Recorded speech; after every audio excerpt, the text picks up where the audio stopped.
Hello everyone. आज हम चर्चा करेंगे pollination mechanism in vegetable crop. जैसे कि different what is the different pollination mechanism that promote the self pollination और cross pollination in vegetable crops, जो कि आपके एग्जाम में बहुत पूछा जाता है कि कोल क्रॉप, जैसे कि कोल क्रॉप्स में हर्माफ्रोडाइट फ्लावर पाया जाता है जबकि उसमें सेल्फ पॉलिनेशन नहीं होता, क्रॉस पॉलिनेशन होता है। ऐसे ही कैरेट, ओनियन, रेडिस और सभी में भी यही केसेस हैं। कुकुरबिट्स में क्या मैकेनिज्म होता है कि जो क्रॉस पॉलिनेशन को प्रमोट करता है, वहीं पर सोलेनेसियस क्रॉप में ऐसा क्या मैकेनिज्म है कि उसमें सेल्फ पॉलिनेशन होता है। इन सारी डिफरेंट प्रकार के मैकेनिज्म के बारे में आज हम चर्चा करेंगे। ये एग्जाम पॉइंट ऑफ व्यू से भी बहुत इंपॉर्टेंट है कि कौन सा मैकेनिज्म रिस्पॉन्सिबल होता है पॉलिनेशन के लिए, क्रॉस पॉलिनेशन है या सेल्फ पॉलिनेशन है, ये जानने के लिए। दूसरा, हम डिटेल में चलने से पहले थोड़ा और चर्चा करना चाहेंगे what is the significance of mode of pollination या pollination in breeding, crop breeding. Generally breeder point of view से, ब्रीडर के पर्सपेक्टिव से अगर हम देखें तो पॉलिनेशन और मोड ऑफ रिप्रोडक्शन दो चीज बहुत जरूरी होती है किसी भी ब्रीडिंग स्ट्रेटेजी के लिए, अगर उस क्रॉप में हम इम्प्रूवमेंट चाह रहे हैं तब। क्योंकि ये pollination mechanism, mode of pollination decide करता है कि उसका जीन एक्शन क्या होगा, डिसाइड करता है कि उस क्रॉप की जेनेटिक कॉन्स्टिट्यूशन क्या होगा, डिसाइड करता है कि इन्वायरमेंट को लेके उसकी एडॉप्टेबिलिटी क्या होगी। ये सारी चीजें हमें जानना जरूरी होता है। तो इसलिए ये बहुत एक इम्पोर्टेंट टॉपिक है, आप इसको ध्यान से देखिएगा, सुनिएगा। ल- फिर हम चलते हैं कि सबसे पहले तो हमें समझ लें कि पॉलिनेशन क्या है। Pollination is the transfer of pollen from anther to the stigma of a flower. अब वो सेम फ्लावर भी हो सकता है, डिफरेंट फ्लावर भी हो सकता है। उसी तरह से सेम फ्लावर होगा तो सेल्फ पॉलिनेशन, या विद इन फ्लावर होगा तो सेल्फ पॉलिनेशन, अगर different flower on the different plant हो गया तो क्रॉस पॉलिनेशन। और भी आगे चलने से पहले हम यहाँ सबसे पहले चर्चा कर लेंगे, क्योंकि अभी फीमेल पार्ट हम किसको बोलते हैं, मेल पार्ट किसको बोलते हैं एक फ्लावर में, ये जानना बहुत जरूरी है। क्योंकि अभी डिटेल में जाने से पहले बार बार ये चीजें आएंगी कि style, stigma, ovary, anther, filament, pollen, तो ये चीजें हमें जानना बहुत जरूरी होता है। एक परफेक्ट फ्लावर या हर्माफ्रोडाइट फ्लावर या कंप्लीट फ्लावर उसको बोलते हैं जिसमें मेल और फीमेल पार्ट दोनों पाए जाए। तो यहाँ पर जो आपके सामने फ्लावर है ये क्या है, कंप्लीट फ्लावर, जिसमें आप देख सकते हैं कि ये इसको बोलते हैं पेडिसिल, जिसमें फ्लावर आपका पौधे तने से लगा हुआ होता है, उसको पेडिसिल बोला जाता है। फिर उसके बाद वहाँ हरा पार्ट होता है जिसको हम बोलते हैं क्या, सेपल या कैलिक्स बोलते हैं। उसके बाद उसके जो लाल वाला पार्ट आप देख रहे हैं इसको बोलते हैं करोला या पेटल बोलते हैं। फिर उसके बाद आता है रिप्रोडक्टिव पार्ट, यहाँ से शुरू होता है रिसेप्टेकल से, फिर आपके होते हैं ओव्यूल, उसी में आपका ओवरी होता है, ओवरी में ओव्यूल, ठीक। वहीं से आपका डेवलप, उसी पार्ट से डेवलप होता हुआ है ऊपर की तरफ चला गया जो बाहर की तरफ निकला हुआ है, इसको बोलते हैं स्टाइल, और इस वाले पोर्शन को बोलते हैं स्टिग्मा।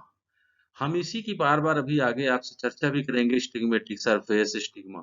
क्योंकि पॉलन जो होता है वो यहीं पर आकर, सबसे पहले यहीं पर आकर वो रुकता है, रहता है, फिर वहां से वो ग्रोथ होना शुरू करता है, अंदर की तरफ जाता है, फिर यहाँ आके उसका क्या होता है, पॉलिन रिप्रोडक्शन, फर्टिलाइजेशन होना शुरू होता है। फिर यहीं दोनों गैमीट मिलते हैं, यहीं से एम्ब्रियो से एक एम्ब्रियो का निर्माण होना शुरू होता है, जिससे जाके फल और सारी चीजों का विकास होना, बीज बनने शुरू हो जाते हैं। उसके बाद दूसरा, मतलब फीमेल पार्ट कौन कौन से हैं, ओवरी, ओव्यूल, स्टाइल, स्टिग्मा, और जिनको हम क्या बोलते हैं, पिस्टिल। तो फीमेल पार्ट पिस्टिल को बोला जाता है। पिस्टिल में क्या क्या आपका है, ओवरी, स्टाइल और स्टिग्मा।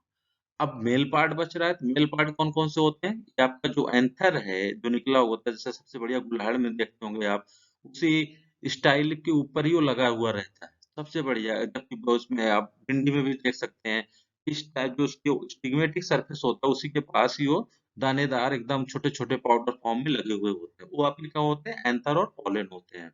इसी एंथर में ही आपका पॉलन जनरेट होता है, ठीक।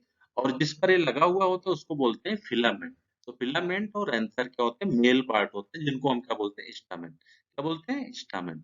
मेल पार्ट को स्टामेन बोलते हैं, फीमेल पार्ट को हम स्टिल बोलते हैं, ठीक है। तो ये आपको भूलना नहीं, याद रखना है। फिर हम चर्चा करेंगे what is the mode of pollination. Generally mode of pollination is two type, self pollination, वही जब से मैं बताया कि अगर एक ही फ्लावर में आपके फीमेल और मेल प्लांट पार्ट हैं, तो उसी मेल पॉलन जो होगा वो क्या करेगा, उसी फीमेल को फर्टिलाइज कर देगा। उसमें जो मेल मेल सॉरी फीमेल होगा स्टिग्मेटिक सरफेस पे जाके जनरेट करेगा और न्यू स्पीसी को फर्टिलाइज कर देगा, मतलब विद इन फ्लावर। तो उसको बोलते हैं हम सेल्फ पॉलिनेशन। लेकिन अगर एक फ्लावर का पॉलन एक फ्लावर का पॉलन पॉलिनेट कर रहा है दूसरे फ्लावर को, तो क्या कहलाएगा, क्रॉस पॉलिनेशन कहलाएगा। ठीक। अब वो डिफरेंट मीडियम के माध्यम ये मतलब माध्यम से हो सकता है, हवा के माध्यम से, कीट पतंगों पतंगों के माध्यम से, पक्षियों के माध्यम से, पानी के माध्यम से, कि जो एक फ्लावर का पॉलन दूसरे फ्लावर पर जा रहा है। ठीक। अब यहाँ पर हम और चर्चा की है कि सेल्फ पॉलिनेशन में भी दो चीजें होती है, ऑटोगेमी और जिटनोगेमी। ऑटोगेमी मतलब होता है कि जब विद इन फ्लावर होता है। जिटनोगेमी का मतलब होता है कि जब एक ही पौधे के दो फ्लावर को, मतलब एक ही पौधे पे भी कई फ्लावर पाए जाते हैं, तो मतलब एक फ्लावर उसी पौधे पर पाए जाने वाले दूसरे फूल को पॉलिनेट करता है, दूसरे स्टिग्मा फीमेल पार्ट को पॉलिनेट करता है, तो उसको जिटनोगेमी बोलते हैं। जनरली मेज में पाया जाता है, ये भी बहुत इंपॉर्टेंट है, मेज में जिटनोगेमी होती है। क्रॉस पॉलिनेशन में एलोगेमी एंड जीनोगेमी। एलोगेमी मतलब होता है कि उसी क्रॉप, जैसे तो अब इसमें क्या है कि दूसरे दूसरे पौधे के फर्टिलाइज कर रहा है। अब दूसरे पौधे मतलब इसमें जो एक मेल फ्लावर दूसरे फीमेल फ्लावर को फर्टिलाइज करता है, वो मेल फीमेल फ्लावर कौन सा होगा, दूसरे पौधे का फीमेल फ्लावर होगा, लेकिन वैरायटी सेम होगी, तो उसको बोलते हैं एलोगेमी। जीनोगेमी के केस में क्या होगा कि वैरायटी डिफरेंट हो जाएगी, जो कि एप्पल या फ्रूट क्रॉप में ज्यादा पाया जाता है। और यहाँ पर और थोड़ा विस्तार में ऑटोगेमी क्या है, when pollen grain from anther fall on the stigma of the same flower on same plant, same flower on same plant means autogamy। Geitonogamy, other flower of the same plant, मतलब same plant के other flower पे जब pollen जाता है female का female पे, उसको जिक्नोगेमी बोलते हैं। Allogamy, when pollen from mother of flower of a plant fall on the stigma of another flower of different plant, मतलब एक पौधे का एक पौधे के फूल का मेल पार्ट जिसको हम पॉलन बोलते हैं, वो किसी दूसरे पौधे के फूल को जाके पॉलिनेट करे तो एलोगेमी कहलाता है। जबकि जो दूसरा पौधा होगा सेम वैरायटी होगी, जैसे कि मान के चलो कॉलीफ्लावर में पूसा हिमज्योति हमारी वैरायटी है, पूसा हिमज्योति का एक पौधा यहाँ लगा, दूसरे पौधे को वो पॉलिनेट कर रहा है। उसी तरह से xenogamy, when pollen from flower of a plant fall on the stigma of another flower of different plant, मतलब यहाँ पर क्या है कि जो प्लांट है वो अलग अलग है, लेकिन वो दोनों वैरायटियां भी अलग अलग हो रही है। ऐसे केसेस कहाँ होते हैं, फ्रूट ऑर्चर्ड में बहुत ज्यादा पॉलिनाइजर यूज करते हैं हम ऐसे दूसरी वैरायटी को, तो उस केसेस में हम उसको जीनोगेमी बोलते हैं। लेकिन एलोगेमी और जीनोगेमी किसके फॉर्म होते हैं, क्रॉस पॉलिनेशन के। वहीं ऑटोगेमी और जिटनोगेमी किसके फॉर्म होते हैं, self pollination. What is self pollination, वही आपको बताए थे। ऑटोकेमी क्या होता है, development of seed by self pollination is known as autogamy, बहुत पूछा जाता है ये भी। और इसकी थोड़ी बारे में हम चर्चा करेंगे। सेल्फ पॉलिनेशन से क्या होता है, इनब्रीडिंग को बढ़ावा मिलता है, क्योंकि ये क्या करता है, होमोजाइगोसिटी, होमोजाइगोसिटी मतलब एक रूपता को खूब बढ़ाता है। ठीक। सच स्पीशीज डेवलप होमोजाइगस बैलेंस, और वे क्या करता है, एक रूपता को खूब बढ़ा देता है, तो एक रूपता मतलब उसमें जो किसी पॉपुलेशन में एक रूपता बढ़ती चली जाती है, जिसके कारण अगर हम उसमें प्रोसेस करते हैं तो इनब्रीडिंग डिप्रेशन आता है, कि मतलब जो उनकी ऑफ स्प्रिंग आएंगे उसमें बहुत ज्यादा चांसेस कम होंगे कि खूब अच्छा वो परफॉर्म करे, इसको इनब्रीडिंग डिप्रेशन बोलते हैं। एग्जाम्पल, जनरली जितने भी एनुअल या शॉर्ट लिव्ड टाइप प्लांट्स होते हैं, वो नेचुरली क्रॉस पॉलिनेटेड हुआ करते थे पहले, लेकिन ड्यू टू इन्वायरमेंटल कंडीशन और due to the human evolution, या हम जिसको बोल सकते हैं कि उसका यूज करने के तरीके से वो धीरे धीरे सेल्फ पॉलिनेशन कैटेगरी में चेंज होते चले गए। तो जैसे टोमेटो, गार्डन पी, बीन्स, ये सब लेट्यूस, ये क्या है, सेल्फ पॉलिनेटेड वेजिटेबल क्रॉप्स हैं। And what is the different mechanism, वो डिफरेंट विभिन्न प्रकार के मैकेनिज्म क्या है कि जो सेल्फ पॉलिनेशन को प्रमोट करते हैं। पहला, हर्माफ्रोडाइट होना बहुत जरूरी है उस फ्लावर का। अगर वो हर्माफ्रोडाइट, किसी भी सेल्फ पॉलिनेटेड क्रॉप के लिए हर्माफ्रोडाइट फ्लावर होना है बहुत जरूरी है। हर्माफ्रोडाइट मतलब बाइसेक्सुअल, बाइसेक्सुअल मतलब एक ही फूल में मेल और फीमेल पार्ट दोनों पाए जाएं, ऐसी ही कंडीशन में उसमें सेल्फ पॉलिनेशन होगा। दूसरा क्या हो सकता है? क्लेस्टोगेमी। क्लेस्टोगेमी में क्या होता है कि जैसे लेट्यूस में एक कंडीशन पाई जाती है, उसमें क्या होता है कि जब तक फूल ओपन होता है, तब तक उसमें पॉलिनेशन और रिप्रोडक्शन हो चुका होता है। तो ऐसे केसेस में मतलब एंथेसिस होने से पहले ही उसमें पॉलिनेशन हो जाए, डिसेंस होने से एंथेसिस होने से पहले ही उसमें पॉलिनेशन और फर्टिलाइजेशन अगर हो गया, तो उसको क्लेस्टोगेमी कंडीशन बोला जाता है। तो ऐसे चांस में तो क्रॉस पॉलिनेशन हो ही नहीं सकता। मतलब क्लेस्टोगेमी में आपका 100% सेल्फ पॉलिनेशन होता है। केवल यही एक कंडीशन है जिसमें 100% सेल्फ पॉलिनेशन होता है। तो जिसमें अगर ऐसे क्वेश्चन पूछे जाते हैं कि in which of the following crop is 100% pollination occurred, कि मतलब निम्नलिखित में से किन पौधों में 100% सेल्फ पॉलिनेशन होता है? तो लेट्यूस ऐसी क्रॉप है, फसल है जिसमें 100% सेल्फ पॉलिनेशन होता है, क्योंकि उसमें फ्लावर तभी ओपन होता है जब उसमें पॉलिनेशन हो चुका होता है। ठीक। तीसरा होमोगोमी। होमोगेमी का मतलब सेल्फ पॉलिनेटेड फ्लावर है, लेकिन उनका जो मेचुरेशन है मेल और फीमेल पार्ट का, वो क्या हो रहा है? सेम टाइम पे हो रहा है। अब सेम टाइम पे हो रहा है मेल और फीमेल मैचुरेशन, तो इसका मतलब उसमें सेल्फ पॉलिनेशन के चांसेस ज्यादा होंगे, जैसा कि आपके टमाटर, ब्रिंजल, इस चिली, ओकरा, इन चीजों में पाया जाता है। चास्मोगेमी। चास्मोगेमी केस में क्या होता है? फ्लावर ओपन होता है, जैसे क्लिस्टोगेमी में फ्लावर ओपन नहीं होता है, यहाँ लेकिन फ्लावर ओपन हो जाता है। फ्लावर ओपन जैसे ही होता है वैसे ही उसमें पॉलिनेशन प्रक्रिया एंड आपका जो male part female part maturation है वो अकर्ड हो जाता है, होमोगेमी कंडीशन आ जाती है, जिसके कारण उसमें क्या होता है? सेल्फ पॉलिनेशन के चांसेस इसमें भी ज्यादा बढ़ जाते हैं। लेकिन अगर स्टिग्मा पोजीशन ऑफ स्टिग्मा अगर थोड़ी कुछ बड़ी हो गई, ज्यादा हो गई, ऐसा कुछ हुआ इस कंडीशन में, तो क्रॉस पॉलिनेशन के चांसेस भी यहाँ पर ज्यादा हो जाते हैं। तो चास्मोगेमी के केस में क्या होता है कि क्रॉस पॉलिनेशन थोड़ा बहुत होता है। इसीलिए जो मतलब ऑफन क्रॉस पॉलिनेटेड क्रॉप होते हैं जिसमें मतलब मोर देन 5% क्रॉस पॉलिनेशन पाया जाता है, उन केसेस में उनको चास्मोगेमी मेन इंपॉर्टेंट होता है कि position of the stigma responsible for the cross pollination. उसके बाद पांचवा और छठा वही आपका पोजिशनल, या जिसको हम बोल सकते हैं कि what is the position of stigma in response to anther या स्टेमेन। कहने का मतलब ये है कि अगर आपका स्टाइल है, तो जो इसके सापेक्ष आपका मेल पार्ट होगा, मेल पार्ट मतलब स्टामेन या एंथर, अगर वो इसके पास में है, चारों तरफ में है, इसका मतलब ये इसको जब मैच्योर हो गए, जब इनका एंथर एंथर का डिसेंस होगा, पॉलन जर्मिनेट करेगा, तो उसी के सरफेस पर जाएंगे। लेकिन अगर स्टिग्मा लंबी हो गई, तब तो इनका पॉलन वहां तक पहुंच नहीं सकता, तब तो उसे किसी माध्यम की जरूरत पड़ेगी। तो ऐसे केसेस में उसमें क्रॉस पॉलिनेशन होना शुरू हो जाता है। लेकिन कुछ फसलों में ऐसा होता है कि स्टिग्मा जो होती है वो चारों एंथर से चारों तरफ से क्या होती है? कवर हुई रहती है, चारों तरफ उसके एंथर पाए जाते हैं। जैसे कि आप देख सकते हो टोमेटो और ब्रिंजल में चारों तरफ देखो, जो पीला पीला आप देख रहे हो, इसी पीले पीले एंथर स्टैमेन फिलामेंट के बीच में ही आपका क्या पाया जाता है? एक स्टिग्मा होगी, हल्की सी हरी सी, उसका स्टिग्मेटिक सरफेस भी एकदम बहुत छोटा हल्का सा होगा।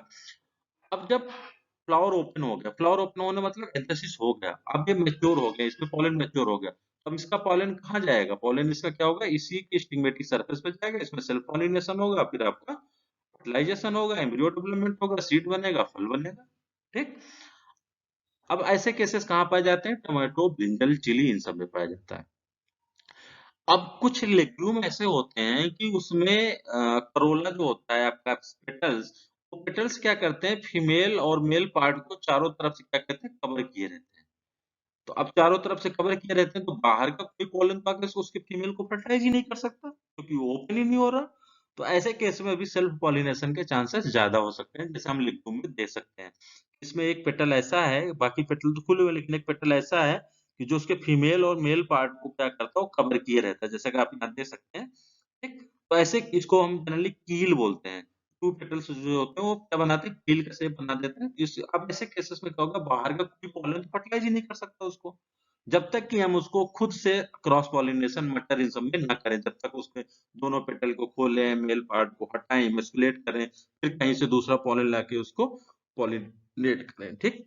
तो इतने मैकेनिज्म होते हैं जो सेल्फ पॉलिनेशन को प्रमोट करते हैं। अब cross pollination, transfer of pollen from the flower to the stigma of the other flower, मतलब विद इन फ्लावर में नहीं है, डिफरेंट फ्लावर हो गया, डिफरेंट प्लांट के, ठीक? इसको हम क्रॉस पॉलिनेशन बोलते हैं। Allogamy means development of seed by cross pollination is known as allogamy. Pollen transferred by अब किसके किसके माध्यम से हो सकता है? इंसेक्ट्स जिसको हम एंटोमोफिलस बोलते हैं, विंड जिसको हम एनोमोफिली बोलते हैं, वाटर जिसको हम हेट्रोफिली बोलते हैं, एक्सेट्रा। ठीक, इसी तरह से बर्ड्स होता है तो उसको ऑर्निथोफिली बोला जाता है। This is the common form of out breeding. Self pollination क्या था? इन ब्रीडिंग का कॉमन फॉर्म था, जबकि ये क्या है? आउट ब्रीडिंग का कॉमन फॉर्म है। अब यहाँ पे क्या होगा? हेटेरोजाइगोसिटी मतलब बहुरूपता बढ़ेगी। किसी भी पॉपुलेशन में बहुत ज्यादा डाइवर्सिटी पाई जाएगी, जबकि वहां सेल्फ पॉलिनेशन के केस में क्या था? एक रूप था, आइडेंटिकल होंगे एक दूसरे के। अब जब आइडेंटिकल थे तो वहां क्या था कि उनकी जो जनरेशन थी वो बहुत ज्यादा विगरनेस नहीं होती। लेकिन यहाँ के केस में क्या होगा कि उसकी जो जनरेशन होगी वो बहुत ज्यादा उसमें हेट्रोसिस पाया जाएगा, विगरनेस पाया जाएगा। लेकिन खराबी क्या होगी कि इनब्रीडिंग डिप्रेशन जब सेल्फिंग करेंगे उनमें, अगर हम इन्हीं में बहुरूपता वाले में सेल्फिंग करना शुरू कर दे तो उनमें क्या होगा कि इनब्रीडिंग डिप्रेशन पाया जाएगा, धीरे धीरे वो डिक्रीज, जो भी गुण मतलब अडॉप्टेबिलिटी जनरेशन मतलब किसी इन्वायरमेंटल कंडीशन में प्रोसेस बहुत ज्यादा रही होगी, अगर उसमें हम इनब्रीडिंग कर देंगे तो धीरे धीरे डिग्रेड होने लगता है, उसी को हम इनब्रीडिंग डिप्रेशन बोलते हैं। And what are the different mechanisms that promote the cross pollination in vegetable crop? First one is the unisexuality जिसको हम डिक्लाइनी बोलते हैं, second one is the dichogamy, third one the self incompatibility, male sterility and heterostyle etc. अब हम एक एक करके इनको भी चर्चा करेंगे।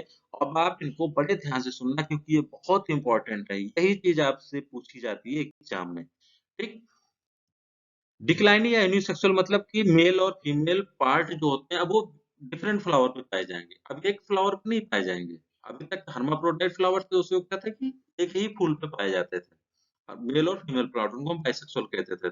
डिक्लाइनी मींस यूनिसेक्सुअलिटी या इनकम्प्लीट फ्लावर, अब उसमें में एक फूल में मेल होगा और दूसरे फूल में फीमेल होगा। अब ऐसे कंडीशन कहाँ-कहाँ आएगी? एक मोनोसियस मतलब विद इन प्लांट, एक तो आपका हर्माफ्रोडाइट हो गया, प्लांट विद हर्माफ्रोडाइट फ्लावर आप देख सकते हैं मेल और फीमेल दोनों एक ही साथ पाए गए। मोनोसियस प्लांट में क्या होगा कि मोनोसियस प्लांट में एक ही पौधे पे क्या होगा आपका फीमेल फ्लावर अलग पाया जाएगा और मेल फ्लावर अलग पाया जाएगा, लेकिन कहाँ पाए जाएंगे दोनों? एक ही पौधे पर पाए जाएंगे। ऐसे केसेस को क्या हम बोलते हैं? मोनोसियस। जैसा कि हम लोगों ने कुकुरबिट्स में देखा होगा, बोलते नहीं कुकुरबिट्स में कि हमारे में खूब फ्लावरिंग आ रही लौकी में, लेकिन वो मतलब फल नहीं आ रहा है। तो जनरली क्या होता है कि मेल फ्लावर प्रोडक्शन शुरुआत में ज्यादा होता है, फिर जब 7वें 8वें नोड से फ्लावरिंग आना शुरू होती है तब वहां से फीमेल फ्लावर प्रोडक्शन शुरू होता है। तो एक ही पौधे पर, तो ऐसे पौधों को हम क्या बोलते हैं? मोनोसियस पौधे बोलते हैं। ठीक, एक लिंगस्त्रयी बोलते हैं। अब उसके बाद क्या है कि dioecious. Dioecious when male and female flowers are present and different flower, देखते हैं यहाँ पर एक पौधा ऐसा होगा कि जिसमें मेल फ्लावर पाए फीमेल फ्लावर पाया जा रहा है, एक दूसरा पौधा ऐसा होगा उस पर फीमेल फ्लावर पाया जाएगा। इसको बोलते हैं आपका द्विलिंगाश्रयी या डायोसियस प्लांट हम बोलते हैं। इसमें क्या होगा कि जैसे आपका परवल है, ईवी गार्ड है, एस्परगस है, स्पिनच है, ये सब क्या है? डायोसियस इन नेचर होते हैं। इनमें मेल और फीमेल पौधे ही अलग-अलग होते हैं, फ्लावर तो अलग-अलग बात है, ठीक? जबकि मोनोसियस में क्या था? फ्लावर एक ही पौधे पर मेल और फीमेल फ्लावर पाए जा रहे थे। जबकि डायोसियस केस में वो अलग-अलग पौधों पर पाए जाएंगे। मेल फ्लावर एक पौधे पर अलग होगा, दूसरे पौधे पर अलग होगा। एग्जाम्पल जैसे आप देख सकते हैं मोनेशियस में लगभग अगर हम पॉइंटेड गार्ड, वी गार्ड, ककरोल, करतोली को छोड़ दें, बाकी सारे जितने कुकुरबिट्स हो क्या है मोनोसियस नेचर के होते हैं। दूसरा कसावा भी आपका मोनोसियस नेचर का होता है। डायसियस में आपने पॉइंटेड गार्ड, वी गार्ड, ककरोल, करतोली, एस्पैरागस एंड स्पिनच। बहुत पूछा जाता है स्पिनच का।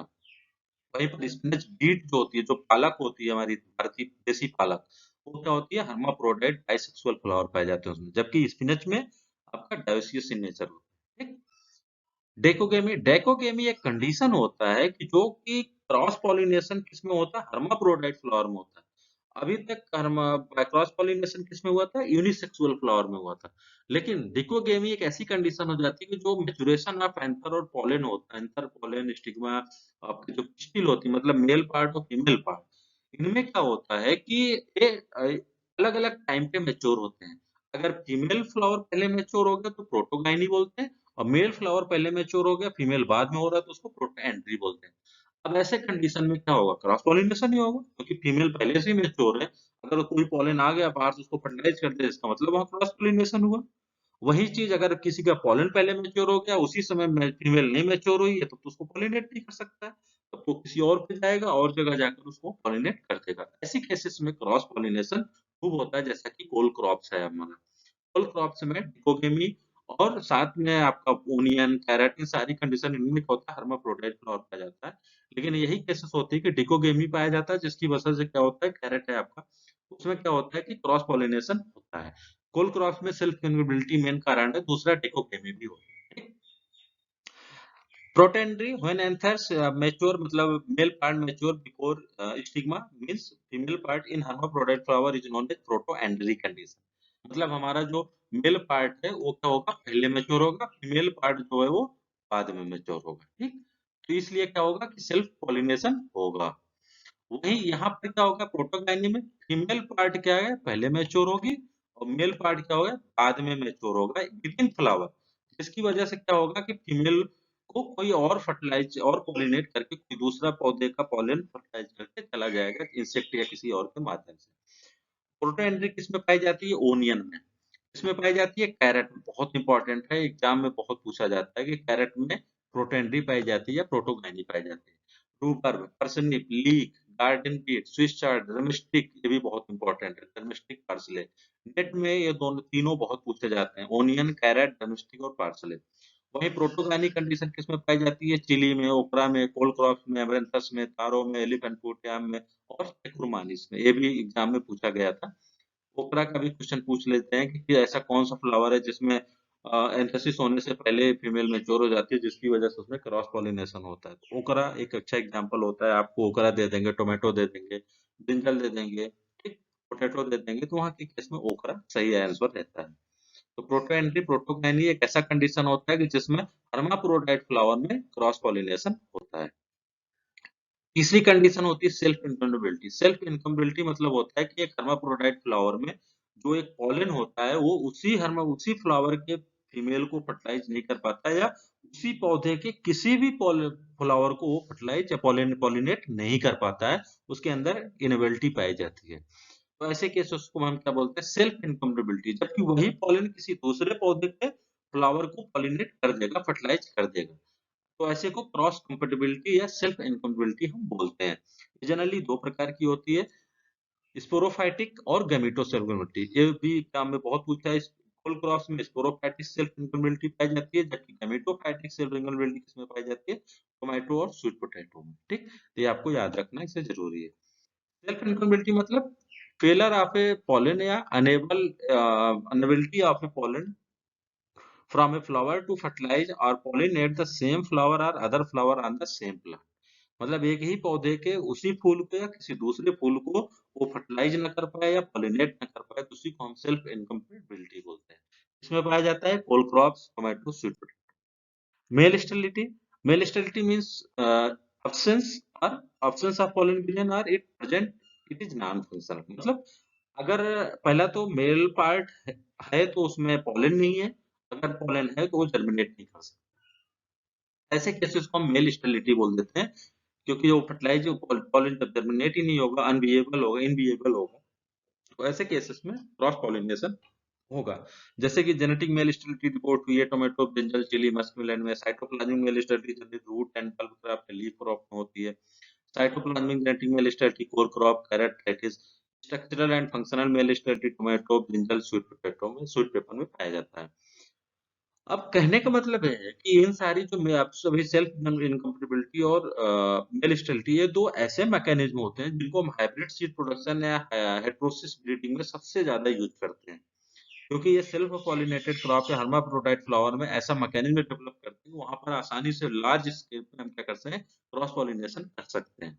और बिना क्रॉस पॉलिनेट किए हम हाइब्रिड से नहीं बना सकते, क्योंकि हमें वहां दो वैरायटियां, दो इनब्रेड से चाहिए होते हैं हाइब्रिड बनाने के लिए। हेटेरोस्टाइली, ब्रिंजल के केस में क्या होता है, ब्रिंजल क्या है, हर्माफ्रोडाइट फ्लावर है, लेकिन वो होमोगेमी, होमोगेमी या चास्मोगेमी है, तो वहां के केस में सेल्फ पॉलिनेशन होता है, लेकिन इसकी जो स्टाइल पोजीशन होती है, जो फीमेल पार्ट पोजीशन है, वो क्या है कि उसके एंथर से ऊपर बड़ी बाहर निकली होती है। ऐसे केसेस में क्या होता है कि क्रॉस पॉलिनेशन के चांसेस बढ़ेंगे, क्योंकि मधुमक्खी या इंसेक्ट्स तो आएंगे, अब वो किसी में एक फ्लावर से बैठी और दूसरे क्रॉप या दूसरे वैरायटी उस पे जाके वहां अगर स्टिग्मा सरफेस पे बैठ गई तो उसको पोलिनेट कर देगी। तो ऐसे केसेस में क्या होगा, क्रॉस पॉलिनेशन हो गया। तो ब्रिंजल के केस में यही होता है, जिसमें उसमें 12% से ज्यादा क्रॉस पॉलिनेशन पाया जाता है, इसलिए उसको हम क्या बोलते हैं, ऑप्टन क्रॉस पॉलिनेटेड क्रॉप बोलते हैं। ठीक। ओसीपी, ओसीपी 3 हमारे होते हैं। एक होता है ब्रिंजल, दूसरा होता है आपका ओकरा, और तीसरा होता है आपका ब्रिंजल, चिली और ओकरा। ये 3 होते हैं, क्या है हमारे, बीसीओ। ये 3 हमारे often cross pollinated vegetable crops होते हैं। Thank you. और मुझे लगता है आपके समझ में आया होगा। और मैकेनिज्म आप देखते हैं, इसमें सबसे ज्यादा इंपॉर्टेंट डिकोगेमी और डिक्लाइनी दो होते हैं। कौन कौन सी सब्जियां जो मोनोसियस इन नेचर है, कौन कौन सी डायोसियस इन नेचर है और डिक्लाइनी है, कौन प्रोटेंड्री है, कौन प्रोटोगैनी और डिकोगेमी होती है। तो बहुत इंपॉर्टेंट है, इनको आप एक बार फिर से कहीं इसमें देख लेना और आप बुक से भी पढ़ लेना। ठीक, ओके, थैंक यू।